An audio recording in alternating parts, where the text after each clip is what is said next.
shirin da ya gabata shine shiri na 11 amma na yi tuntuɓin harshe na ce shiri na 10 haka za a samu shiri na 10 guda biyu ɗayansu na daga baya wanda muka yi hadisi na 19 shine shiri na 11 wannan shine shiri na 12 kuma za mu tashi hadisi na 20 an ibn mas'udin uqbat ibn amr al-ansari radiyallahu anhu an karbo daga ibn mas'ud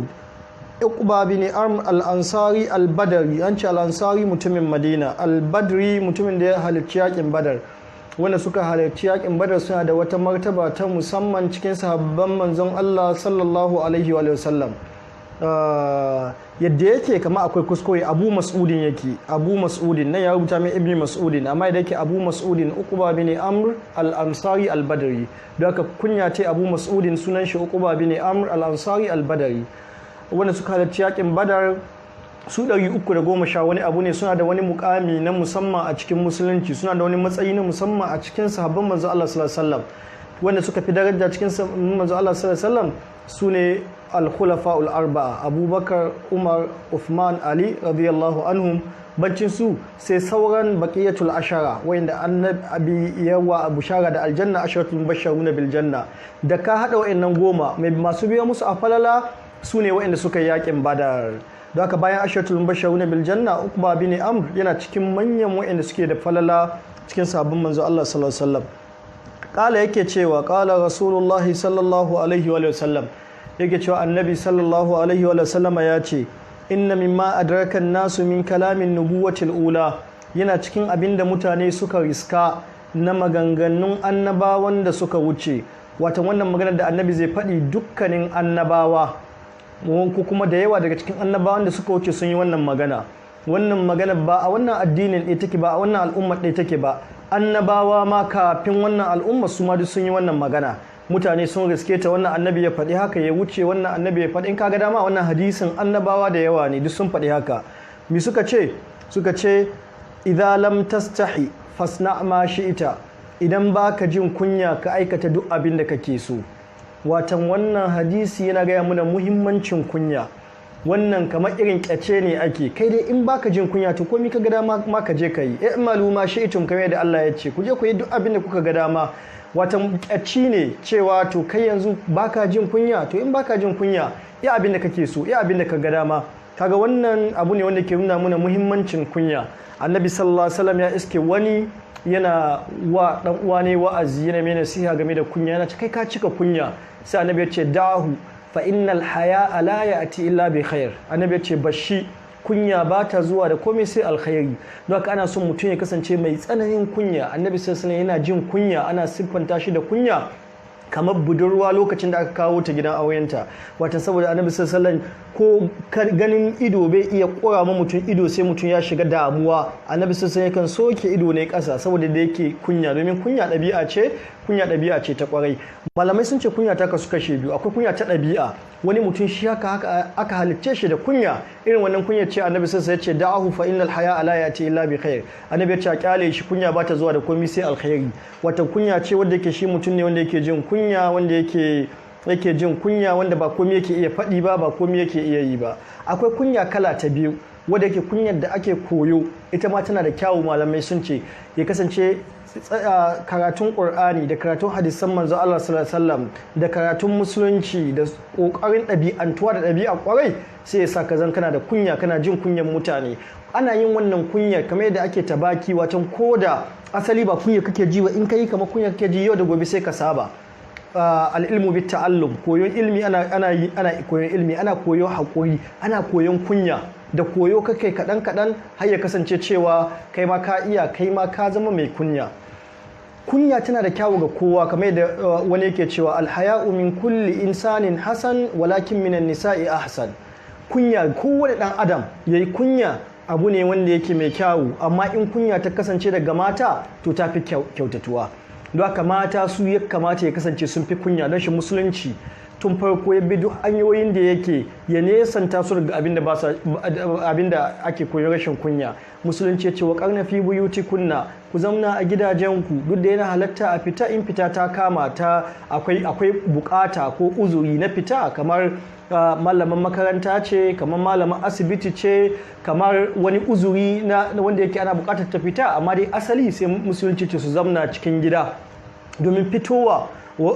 a yi tabarruj shi yake sa kunya ta cire. Musulunci ya ɗauki wannan. Masallacin annabi sallallahu sai annabi sallallahu ya ce maza su yi sahu gaba, mata su tsaya baya, can su tsaya nesa su tsaya baya. na Aisha tana ba mu labari hadisin Bukhari da Muslim, idan aka gama sallah a masallacin annabi sallallahu alaihi wasallam mata suna komawa gidajensu suna lullube da tufafinsu, babu mai gane su saboda duhun dare, da an gama sallah suke kamawa su koma su wuce saboda tsananin kunya da suke da shi. Wannan siffar ta kunya tana cikin abin da ya fara fita daga mutanenmu a wannan lokacin, musamman mata. Mace ta zo a bata stage, ta zo da ta hau stage da mayafi ta shi akan kafada, tana kalakatai, ana tafa mata duk wani abu daga baya ya zo. Duk wanda ke zamne musamman a arewa, musamman a gari irin Sokoto shekaru 20 da suka wuce duk babu wannan. Amma sai a kira mace yanzu a stage wai tana da NGO ko activist ce ko waye, ta zo tana ta kalakatai, kuma zamanta activist bai walwale kowace matsala da akwai. Matsalar kanta ita ma a gidanta ta kasa walwalewa, in ka shiga gidanta ka ƙirƙa rigingimun da akwai Allah ɗaya san iyaka, amma ta zo ba da gyalera ta yi ba da gyale a kai ba fa, da gyale aka faɗa, tana kalakatai tana magana, wasu suna ta yi mata dariya, duk wani suna ta yi mata tafi, duk cikin su wanda kace ya aure ta ba zai aure ta ba irin ta suke so ba, sun fi son wadda take kamun kai. Kowane namiji zai aure mace mai kunya da kamun kai yake so. Amma in zaki zo ki rashin kunya, ki hau stage, ki cika kaza ki yi waki activist ce, za su tafa miki da gudu, za su tafa miki. Za a ce a wannan za ta yi kyawu abu ke shan shayi, wannan za ta yi kyawu abu ke fita gwagwarmaya. Amma mata aure ni mahaukaci nake aure irin ta, duk haka suke ta faɗi bayan ku, amma in kun kawo stage in taɓa muku suke yi. To ya akwai buƙatar ki fito ki yi magana, mizana ki fito da lullubinki da kunyarki da kamun kanki, kina magana ta fi shiga cikin zukatan mutane. Amma duk da ke magana irin wannan kalakattan ba za ki kai wasu katti da za a aza wurin maza kafin ki ko bayan ki, maganganun da za su yi sun fi naki basira, sun fi naki shiga rai, sun fi naki shiga zuciya, amma kuma kin yi abin da ya saba ma kunya. Allah ya ce muna rawahu Muslim ko Muslim ya ruwaito, rawahul Bukhari ya ruwaito wannan hadisin. Sai hadisi na gaba, hadisi na 21.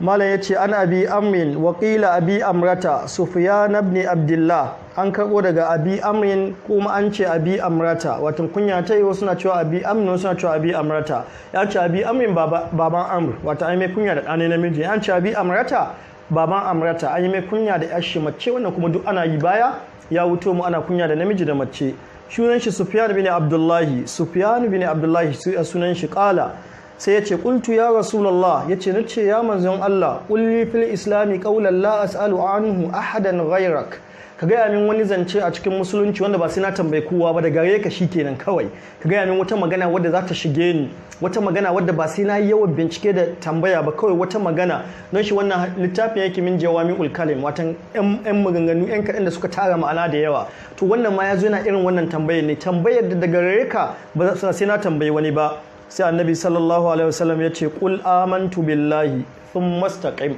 ka ce na yi imani da Allah sannan ka tsayu inda aka tsaishe ka tsayu akan haka. Wata duk musulunci kamar ya ce annabi sallallahu alaihi wasallam, shin takaice min wani an musulunci gaba daya? Sai ce musulunci shine kai imani da Allah. Ya ce imani da Allah, duk abin da ake imani yana shigowa ciki, imani da Allah, da littattafai ne, da mala'iku ne, da ranar lahira, da imani da kaddara, da musulunci, da duk wa'annan abubuwa suna shigowa. Kamar da muka ce an ce imani shi dai musulunci ya shiga, an ce musulunci shi dai imani ya shiga. Sun mastaqim, sannan ka tsayu inda aka tsayi da kai. Don haka wannan yana nuna iya magana annabi sallallahu alaihi wasallam. Jumla daya, qul amantu billahi thumma istaqim, ka ce na yi imani da Allah sannan ka tsayu inda aka tsayi da kai. Sun mastaqim, istiqama, tsayawa inda aka tsaye ka kasu kashi. Na farko su shine tauhidi, ka tsaya ga bautar Allah, kaka yadda wani abu ya ja ka daga Allah zuwa wani Allah. Kakka yadda bautar gunki, wannan na san baka yadda da shi ba, don shi kake sauraron wannan abin. Kakka yadda kake da zuwa wajen bokaye, shi ma shirka da Allah ne. Kakka yadda kake da tsafi, shi ma shirka da Allah ne. Kakka yadda kake da akwai wani wanda ba Allah ba da zai iya amfanin ka ko ya cutar da kai, shi ma shirka ne. Kakka yadda akwai wani kabari da zaka je ka roƙa diya ko ka roƙa dukiya ko ka roƙa ya baka, shi ma shirka ne, duk ba daidai bane. Don shi Allah yana magana istiqama sai fara magana tauhidi. ya zo cikin suratul fussilat Allah yana cewa innal ladhina qalu rabbuna Allah thumma istaqamu tatanazzalu alaihimul malaikatu alla takhafu wa la tahzanu wa abshiru bil jannati allati kuntum tu'adun Allah ce innal ladhina qalu rabbuna Allah wani suka ce Allah shine ubangijinmu tauhidi kenan sun tsayu nan thumma istaqamu sanan suka tsayu akan haka Allah ne ubangijinmu babu mai bamu ba Allah ba babu mai hana mu ba Allah ba babu wanda ya halicce mu sai Allah babu mai karɓar rayuwar mu sai Allah babu mai amfanin mu sai Allah babu mai cutar da mu sai Allah shine innal ladhina qalu rabbuna Allah thumma istaqamu sannan suka tsayo akan haka tatanazzalu alaihimul malaikatu in sun zo mutuwa mala'iku ka sauko so musu Allah ta khafu wala tahzanu sai musu kakku damu kakku ji tsoro kakku samu damuwa wata mutuwa abin kware za ku iske alheri za ku isko ba damuwa za ku iskewa wa abshiru bil jannati allati kuntum tu'adun kai mu mala'ikun nan mun zo mai muku bishara ne da aljannat da aka kasance ana muku alkawari a sadda kuna da rai don haka istiqama kin haka Allah ya maimaita wannan cikin suratul ahqaf Allah ya ce innal ladhina qalu rabbuna Allah thumma istaqamu fala khawfun alaihim wala hum yahzanun ulaika ashabul jannati khalidina fiha jazaa'an bima kanu ya'malun wa wassayna al insana watan Allah tabaraka wata'ala yana nuna wa cewa innal ladhina qalu rabbuna Allah thumma istaqamu wanda suka ce Allah ne ubangiji musamman suka tsayo akan haka shine babban samun nasara don haka babban abu shine tauhidi shine babban abu Ibn Mubarak ya rawaito daga Sayyidina Abubakar Allah ya kara mai yadda cewa yana cewa innal ladhina istaqamu innal ladhina qalu rabbuna thumma istaqamu sune wanda suka kauce mashirka don haka kauce mashirka da tsayuwa akan tauhidi don haka duk wani abu da an haƙƙin Allah ne ka a juya maka kai ma wani ka a ce a kawo baƙin rago a yanka ko fari kai ko wani irin rago ma a yanka ma wanda ba Allah ba akwai bambanci da a yanka ka yanka abinka kai sadaka sannan in dai sharaɗi ne to babu wata ibada in ba aikin hajji ba da aka ce yanka sharaɗi ne gare ta don haka in waya ce lalle sai an yanka amma sadaka za a yi to kakkari waye ce sai an yi dole sai an yanka a lokacin aikin hajji ne a dole sai an yanka sai ko in suna za a yi sai ko in layya za a yi amma in ba shi ba babu inda aka cewa lalle sharaɗin wannan ibada ne sai ya mata yanka sharaɗin wannan addu'ar ne sai ya mai yanka a'a amma yanka ibada ne abin da ya kamata mu sani mutane sun je gefe guda biyu sun je extreme end game da yanka wasu duk abin da za a yi sai an yanka wasu kuma gaba ɗaya kila ba su taɓa yanka suka yi sadaka ba daidai ba ne الذبح لله قل إن صلاتي ونسكي ومحياي ومماتي لله رب العالمين لا شريك له قل إن صلاتي ونسكي yanka ibada ne saboda ka yanka ana yi ne haka kana iya cikin nau'in sadaka ka yanke rago ka raba mutane fi sabilillahi ko addu'a za a yi ko ba addu'a za a yi ba amma duk wata addu'a da aka ce ta wannan addu'a sharadin ta ne sai an yanka to ba abin kwarai bane don haka abinda amantu billahi thumma istaqim tsayuwa inda aka tsaye ka na farko shine ka tsaya akan tauhidi ka kauce ma shirka na biyu shine kauce ma bid'a Allah ya ce wastaqim kama umirta wa man taba ma'aka wala tabghaw innahu bima ta'maluna basir wastaqim kama umirta ka tsaya inda aka tsaishe ka wa man taba ma'aka da wanda ya tuba cikin sahabbanka wanda da ba musulmi ne sun dawo musulunci sai Allah ce wala tabghaw kada ka wuce iyaka malamai suna fassara wala tabghaw wala tatajawazul hadd kakka tsallake inda aka tsaye da kai don haka tsayawa inda aka tsaye da kai shine ba da wala tajawuzul hadd kada ka tsallake haddi kada ka tsallake iyaka wannan shine daidai don haka wata bid'a da babu cikin addini ka je ka kawo ta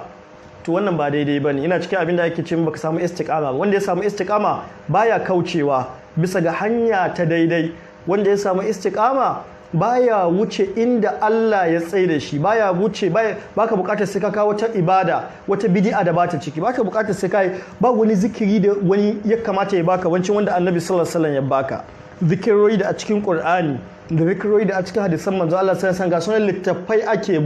mujalladi akwai fiqhul adiyati wal azkar wajen littafi guda uku ne duk abin da mujalladi uku duk abin da ya kunsa shine addu'o'i da zikirai da suka ito daga Annabi sallallahu alaihi wasallam da bayanan abin da suke nufi akwai amalul yawmi wal laila na Imam an-Nasa'i shi kan babu wani bayani na 22 Imam an-Nawawi yace al-hadithu thani wa 20 hadisi na 21 an abi Abdullahi an karbo daga baban Abdullahi Jabir ibn Abdullahi Jabir dan Abdullahi kun ga kunya mutum ya sa ɗanai sunan babana da aka tayi ashe kun ga ana yi yanzu ne ce ni ɗana sunan babana gare to sai a ce akwai wanda ya fara yi suka ce ana haka nan wasu na tambaya suna jin kunya ce ina ya sama ɗana sunan babana sai kawai yanzu ka zama mai fatawa na naɗa ka mai fatawa akan duk wanda ya tambaye ka yana halatta ya sama babana ɗana sunan babana ka ce lalle ka tambaye mai babban ilimi anan na karanta a hadisi ne karanta Jabir dan Abdullahi ana ce mai baban Abdullahi baba ne Abdullahi sai haida ne ya sami Abdullahi don haka ana yi haka an abi Abdullahi an karɓo daga baban Abdullahi wani ne baban Abdullahi nan Jabir ibn Abdullahi Jabir dan Abdullahi sunan kaka sunan jika sunan baba ne sunan ɗanai al-Ansari mutumin Madina radiyallahu anhuma Allah ya da Jabir da Abdullahi Jabir da baban shi su sahabbai dan Jabir ba sahabi bane musulmi ne amma ba sahabi bane don haka na gaya muku inan mutum biyu ne sahabbai sai a ce radiyallahu anhuma don haka yanzu Jabir da baba ne su sahabbai cikin wannan hadisin anna rajulan sa'ala rasulullahi sallallahu alaihi wa sallam yace lalle wani mutum ya tambayi manzon Allah sallallahu alaihi wa sallam fa qala yace ara'aita in sallaitul maktubat ya manzon Allah min kake gani in ni sallolin da Allah ya wajabta min salloli biyan ni tsaya nan wa sumtu ramadana ni azumin ramadana wa ahlaltul halala ni halasta duk abin da yace Allah ya ce halas ne na yadda halas ne wa haramtul harama ni haramta duk abin da Allah ya ce haramun ne kuma ni nisantai walam azid ala zalika shay'an ban ƙara komai akan haka ba haka kawai na tsaya ni an gama sallar magariba bani raka'a biyu ban tashi cikin dare in yi azumi in yi sallah bani azumi alhamis da attanin amma fa na nisanci dukkanin haramun na kame ido na bani kallon haramun da naga wanda ba haram ba ina kamewa hannuna bai zuwa ga haramun ban zuwa in sati dukiyar mutane ba a zamana da ni da ba a yi gibar wani ko a zage wani ba a suka addini da ni ba na sauraren kiɗi ba na kallon tv da Allah ya haranta min in akwai abubuwa na haramun cike waya ta ban yadda in kamo